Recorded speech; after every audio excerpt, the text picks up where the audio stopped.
Hello বন্ধুরা, এই যে দেখো আগের দিন এই যে দেখেছিলে একটু ছেড়েছিলাম ভিডিও করে, এই যে আজকে আবার এতটা হয়েছে।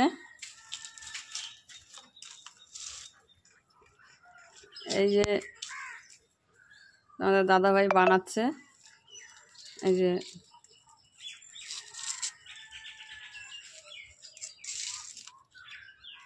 যে নিচ থেকে আবার একটা পদ্ম ফুলের পাপড়ি হবে।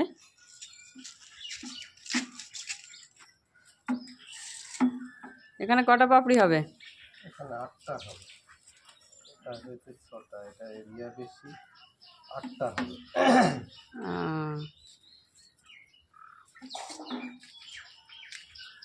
কেমন? প্রতিদিন একটু একটু করে করে দেখাবো, যতটুকু যতটুকু প্রতিদিন হয় ততটুকু করেই দেখাবো। আগের দিন একটা ভিডিও দিয়েছিলাম, আজকে আরেকটা দিলাম।